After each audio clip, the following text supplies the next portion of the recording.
আজকের ভিডিওটা কিন্তু সকালের, কিন্তু এটা আপলোড করতে করতে রাত হয়ে গেছে। ওয়েলকাম ব্যাক আমাদের channel the families moment and মেমোরিজে সবাইকে স্বাগত। আজকের ভিডিওটা একটু অন্যরকম। আজকে গাছ দেখাবো এবং গাছের সবজি এবং শাক দেখাবো। আজকে বাবা বাড়িতে নেই, সেই জন্য বাবা দায়িত্ব দিয়ে গেছেন যে এই গাছের ফলগুলো তোমাকে, সবজিগুলো কিন্তু তুলে নেবে। তো সেই কারণে আমি আর আমার ছেলে সকালবেলায় চলে এলাম। চলে এসে প্রথমেই বাবা বারণ করে দিয়েছিলেন যে খালি হাতে হাত দেবে না, প্লাস্টিক পরে বা হ্যান্ড গ্লাভস পরে হাত দেবে। কিন্তু আমি শুনিনি কথা। এই গাছে একটু আল থাকে যেগুলো যেখানেই লাগবে মোটামুটি চুলকাবে। তো আমি প্রথমে কাঁচি দিয়ে চেষ্টা করলাম, দেখলাম যে না হচ্ছে না, প্লাস্টিক দিয়েও চেষ্টা করলাম। তো তাই ভাবছিলাম যে হ্যান্ড গ্লাভসটা আনলে ভালো হতো। তারপরে আমি খালি হাতেই করলাম। তো খালি হাতে করতে গিয়ে যেখানে যেখানে গাছের ডালগুলো লেগেছে রীতিমতো লাল হয়ে চুলকানো শুরু করে দিয়েছে।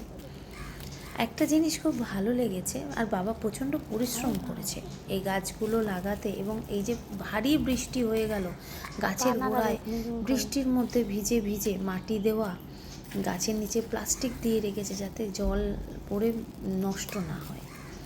তো অনেক কষ্টের ফল বাবার এই গাছগুলো। তো প্রত্যেকটা গাছে একটা করে ভেন্ডি কিন্তু হয়েছে, মোটামুটি 30টা গাছ রয়েছে। তো এটা হচ্ছে বাবা একদিন পর একদিন ভেন্ডি তোলে, সেই কারণেই এখানে মানে প্রত্যেকটা গাছে একটা করে ভেন্ডি হয়েছে। দেখো ছোট ছোট ভেন্ডি হয়ে রয়েছে, আবার একদিন পরে এগুলো বেড়ে যাবে। বাবা বলে গেছিলো যে তুলতে হবে, না হলে এইগুলো কিন্তু খাওয়া যাবে না। তাই সকালবেলা ছেলেকে নিয়ে এসেছি। একটা সিম গাছ দেখো, সিমও হয়েছে, সিম হয়েছে। এখন এখন সিম হওয়ার সময়।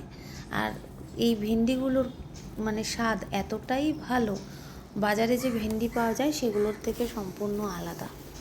আজকে দারুণ খেলাম ভেন্ডি। তো একটা একটা করে ভেন্ডি তুলতে শুরু করলাম।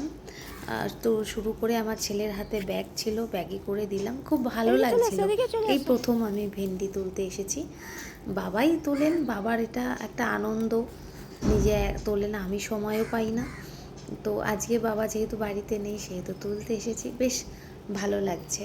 আগের দিন কলমি শাক তুলতে এসেছিলাম। তো ভেন্ডি তুললাম। এখানে বাবা অনেকগুলো আদা গাছ লাগিয়েছিলেন, তো আদা গাছ হয়নি, জলে পচে গেছে। তো ভেন্ডি গাছগুলো থেকে প্রত্যেকটা ভেন্ডি দেখলাম তোলা হয়েছে কিনা। মোটামুটি তোলা হয়েছে। পিছনে কুমড়ো গাছ লাগিয়েছিলেন, কিন্তু কুমড়ো গাছ জলে পচে গেছে। এখানে ভেন্ডির ফুলগুলো এত সুন্দর, মানে দেখেছি, আগেও দেখেছি, কিন্তু এত সুন্দর দেখতে লাগলো ভেন্ডির ফুলগুলো, জাস্ট কিছু বলার নেই। ভেন্ডির ফুলগুলোও খুব সুন্দর। তো আস্তে আস্তে করে 30টা গাছ দিয়ে একটা করে ভেন্ডি তুলতে অনেকটা সময় লেগেছে। আমার হাজব্যান্ডও এসেছিল দেখতে যে আমরা কি করছি। তো আস্তে আস্তে করে একটা করে ভেন্ডি তোলা হয়ে গেছে, এবার আমরা এগোচ্ছি। এই ভেন্ডির ফুলটা দেখো, আমি এটা অনেকক্ষণ ধরে এটাকে ভিডিও করলাম। আমার মনে হচ্ছে যেন ভেন্ডির ফুলটা আমার দিকে তাকিয়ে রয়েছে, এতটা সুন্দর দেখতে, জাস্ট কিছু বলার নেই। আশা করি তোমাদেরও ভালো লাগবে। তো এটা সমস্ত কিছু চেক করে নিলাম, ভেন্ডিগুলো সব তোলা হয়ে গেছে কিনা, একটাও বড় আছে কিনা, না হলে সেটা আর পরের দিন খাওয়া যাবে না, আবার পরশু দিন আসতে হবে। তো এখান থেকে সোজা চলে গেলাম সাইডে। বাবা উচ্ছে গাছ, তারপর ঝিঙে গাছ, শশা গাছ এগুলো লাগিয়েছে। তো অনেকগুলোই ভেন্ডি হয়েছে, তো নিয়ে গেলাম এইগুলো তুলতে। আবার গিয়ে দেখলাম ওখানেও সিম গাছ রয়েছে, ওখানেও সিম গাছে সিম হয়েছে। আর বাবা কী করেছে, প্রত্যেকটা মানে যেখানেই ফুল হয়ে একটুখানি ফল দেখা দিয়েছে সেখানেই কিন্তু বাবা একটা করে প্লাস্টিক ঢুকিয়ে রেখেছে। কারণ এই বর্ষার সময় প্রচুর পোকার উপদ্রব হয়, একদম ফুটো করে ভিতরে ঢুকে যায় আর জল ভিতরে ঢুকে নষ্ট হয়ে যায়। তাই বাবা প্রত্যেকটা, মানে এটা আমি এই প্রথম দেখলাম, আমি অনেক দিন পরেই পিছনে গেলাম। তো সত্যি মানে কি বলবো, এটা প্রচণ্ড হার্ডওয়ার্ক করে বাবা। এই বয়সে উনি দেখো প্রত্যেকটা এই যে উচ্ছেগুলোকে বেঁধে বেঁধে রেখেছেন প্লাস্টিক দিয়ে, সেই প্লাস্টিক খুলে উচ্ছেটা পারলাম। এরকম প্রত্যেকটা জায়গায় প্লাস্টিক দেওয়া রয়েছে যাতে সবজিটা নষ্ট না হয়ে যায়। এখানে উচ্ছেগুলো দেখলাম কয়েকটায় পোকায়ও লেগেছে উচ্ছে, তো যেটা বাবা দেখেছেন সেগুলো নিয়েছেন। সাইডে ছিল এখানে শশা গাছেও প্রত্যেকটা শশা গাছে দেখো এরকমভাবে প্লাস্টিক দিয়ে বাঁধা রয়েছে। তো আমি সেইখান থেকে শশাগুলোও কালেক্ট করলাম।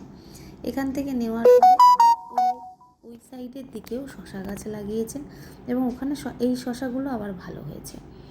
এখান থেকে দেখো এই বড় বড় শশা হয়েছে, এই শশাগুলো পেরে নিলাম।